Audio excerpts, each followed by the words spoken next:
C'est la suite et la seconde partie des Sarthe Débat. Merci de nous suivre. On va parler d'alternance et d'un studio de production. D'abord, bonsoir Tom, comment ça va? Bonsoir, ça va super et toi? Ça va très très bien. On parlera de ton agence, ton studio de production d'ici quelques instants, appelé Tomcom. Mais avant, c'est l'alternante de la semaine avec Lauriane. Salut Lauriane, comment ça va? Bonjour Aurélien, ça va et toi? Ça va très très bien, merci de prendre le temps. Car actuellement, tu es en Grèce dans le cadre d'Erasmus, mais tu cherches une entreprise pour ton alternance l'année prochaine. Juste avant qu'on parle de ton parcours, tu étais venu sur le plateau d'AMTV Sarthe pour parler du printemps culturel qui avait lieu à la Brasserie 72. Comment ça s'est passé, le retour que tu as? Alors, on a passé une superbe journée tous ensemble. Je pense que je peux parler au titre des artistes qui étaient présents avec moi, des personnes qu'on a pu rencontrer, avec qui on a pu échanger, qui nous ont donné aussi des conseils constructifs pour les prochains événements.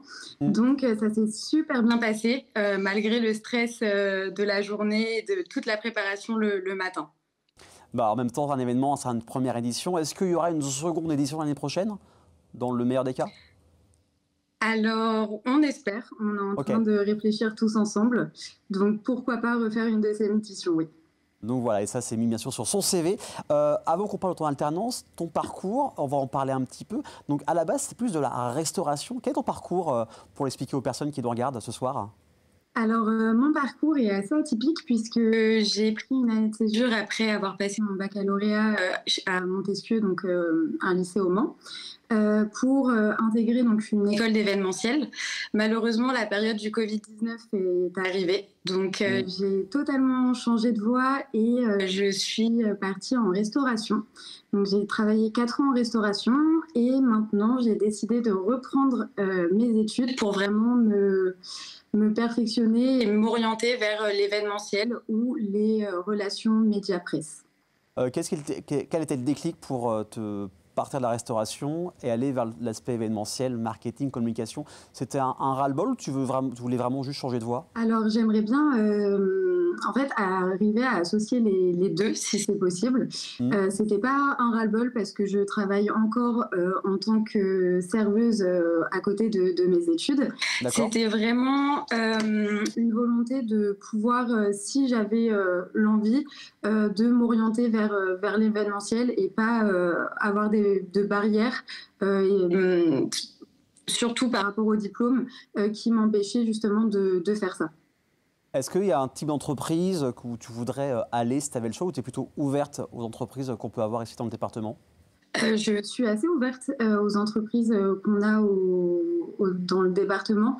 Après, j'aimerais vraiment m'orienter dans tout ce qui est mode ou alors dans tout ce qui est restauration, donc pouvoir organiser les événements, des dîners, séminaires ou autres. Mais après, je reste ouverte bien évidemment à toutes les entreprises. Sur Yelmay qui est indiqué en haut de l'écran et bien sûr sur le replay de la chaîne YouTube d'LMTV Sarthe. Tu as jusqu'à quand la date butoir, le grand maximum pour trouver une alternance? Est-ce que tu as déjà eu des pistes? Alors, j'ai déjà eu des réponses, oui. Malheureusement négatives, étant donné que je ne suis pas en France et que je ne peux pas effectuer les entretiens en présentiel. D'accord. Après, la date butoir, ça va vraiment être octobre. Le 30 octobre, il me semble, où il faut que j'ai mon entreprise pour l'année. Donc, ça reste 5 mois et demi et tu reviens en France cet été, je crois, c'est ça? C'est ça, tout à fait. Mon stage se termine le 15 juillet, donc je reprends mon avion le 17 et après je suis disponible pour tout entretien en présentiel. Donc voilà, un peu de patience, mais n'hésitez pas aussi à lui répondre. On va finir cette interview par un tac au tac, donc question un peu décalée, très rapide. Si tu avais un super pouvoir, ce serait lequel et pourquoi celui-là? Alors, si j'aurais un super pouvoir, je serais mnémonarque, c'est-à-dire que j'aurais la facilité et la capacité d'enregistrer toutes les informations que je perçois et de les transmettre par le biais un petit peu dans le style airdrop à d'autres personnes. Ok, c'est un bon pouvoir, c'est la première fois qu'on nous en parle. Si tu devais te résumer en quelques mots-clés, ce seraient lesquels? Alors, si je devrais me résumer en quelques mots, ce serait souriante, parce que j'ai toujours la joie de vivre, organisée. Je pense que les personnes qui ont effectué le printemps culturel avec moi peuvent en témoigner. et hyper active parce que je suis toujours partante pour faire n'importe quoi. Et je pense que c'est tout. C'est déjà pas mal. C'est déjà pas mal, surtout quand on doit être dans l'événementiel, le marketing. Il faut être assez polyvalente et surtout faire pas mal de choses différentes. Et pour finir, la chose importante pour toi comme valeur dans une entreprise, ce serait laquelle? Alors la valeur importante pour moi, ce serait qu'elle soit engagée dans le développement durable et sociétal, et qu'il y ait aussi un bon esprit d'équipe au sein de l'entreprise. Donc voilà, ça c'est aidé en tout cas. Si vous voulez la contacter, eh bien, vous pouvez directement le faire et des rencontres bien sûr dès cet été. Merci Lauriane d'avoir pris le temps de la Grèce. Merci beaucoup. Merci beaucoup Aurélien de m'avoir invité. Et puis à très bientôt, peut-être à l'année prochaine pour le Printemps culturel, saison 2, on espère. Et maintenant, place à Tom, entrepreneur, la vingtaine. Tu as créé Tomcom, où c'est devenu aujourd'hui un studio de production. Déjà, comment ça va ce soir? Ça va super. Merci beaucoup pour l'invitation. Et puis, toi, tu vas bien? Ça va très bien. Super. Merci, on va parler de création de contenu, de post-production, de production, de tournage, de plein de choses. Déjà, Tomcom, c'est venu, je crois, pendant tes études et tu t'es lancé à la base au moment où tu étais en BTS, c'est ça? C'est ça, exactement. Quel était le déclic de te lancer à ton compte à ce moment-là? En fait, moi, Tomcom, c'est vraiment le début, c'était une passion pour le montage vidéo. Moi, je suis passionné depuis que je suis tout petit par l'univers de YouTube, le montage vidéo. Et de fil en aiguille, je me suis un peu professionnalisé dans le montage jusqu'à pouvoir vendre mes services. D'accord. Le moment où j'ai fait, c'était en octobre 2023 pour Artist, une première fois. Ça a marché et depuis je continue, ça fait 2 ans et je suis super content, super heureux. Donc Artist, il a plus de 400 000 abonnés, qu'il faut quand même savoir. Il a quand même, on verra un extrait tout à l'heure avec Michou, par exemple. 400 000 abonnés, tu as plusieurs clients où tu as fait des montages vidéo qui ont des dizaines de milliers d'abonnés, d'autres des centaines de milliers, voire plus d'1 million.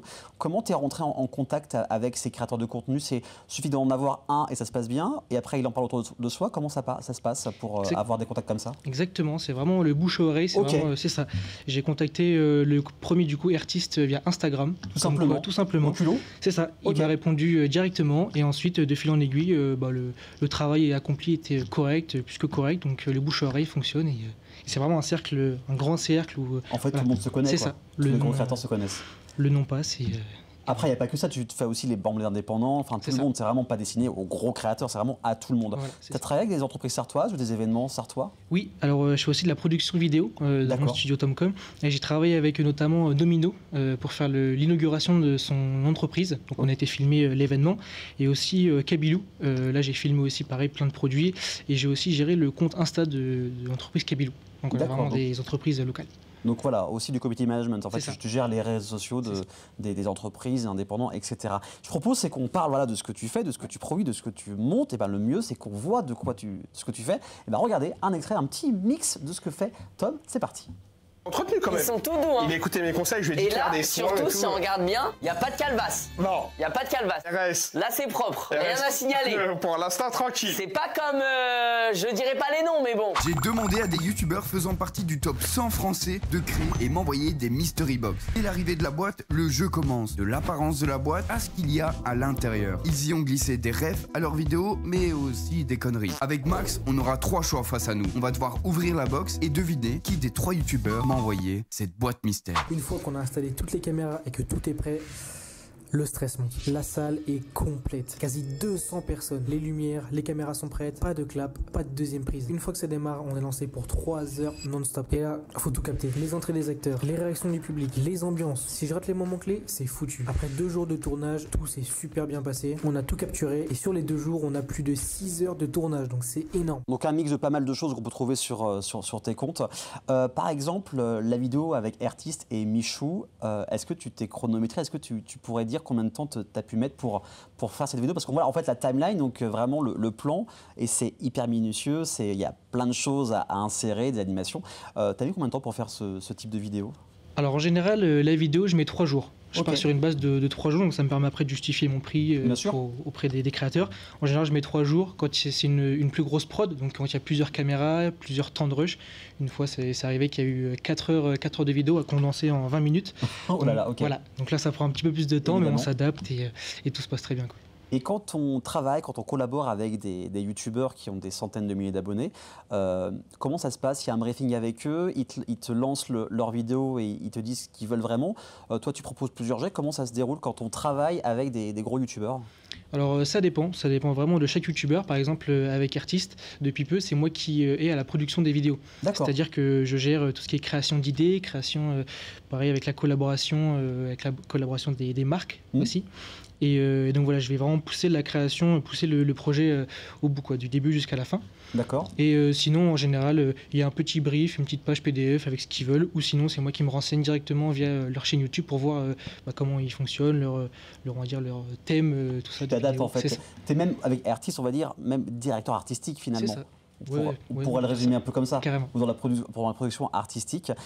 Quel était ton plus gros défi jusqu'à maintenant en termes de n'importe quel projet? Alors vraiment en termes de projet de création, c'est la vidéo Cache-Cache avec Guizy. Sur cette vidéo-là, on avait, il me semble, 3h30 de rush. 3h30 de rush. Et ce qu'il a voulu faire, c'était amener plusieurs dimensions. Donc il y avait en tout, il me semble, 7 ou 8 caméras. Ok, donc voilà, c'est assez volumineux. Ouais, c'est 800 gigas de rush, c'est pas mal de plusieurs semaines pour plusieurs versions, parce qu'on envoie plusieurs versions à valider.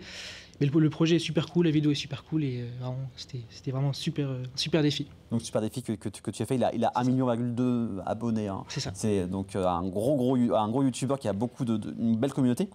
Et la chose dont tu es le plus fier? Un projet ou... Alors en termes de projet, c'est d'avoir pu collaborer avec Artist, un peu en collaboration étroite avec Michou, tout ça, avec Inoxtag, dans lequel j'ai pu les croiser à des tournages. Mais vraiment, ce qui me rend le plus fier, c'est vraiment d'avoir passé cette étape de solitude quand on est créateur, quand on est entrepreneur à 20 ans, d'être seul, et d'avoir passé cette étape-là, et depuis 2 ans d'en vivre. Donc c'est vraiment une super fierté, et je suis vraiment super content. Parce que voilà, tu as démarré de rien finalement, tu t'es lancé tout seul. Parce que c'est vrai que le montage, ça devient très technique. Tu as appris tout seul. Comment ça s'est fait sur YouTube pour avoir ces notions aujourd'hui?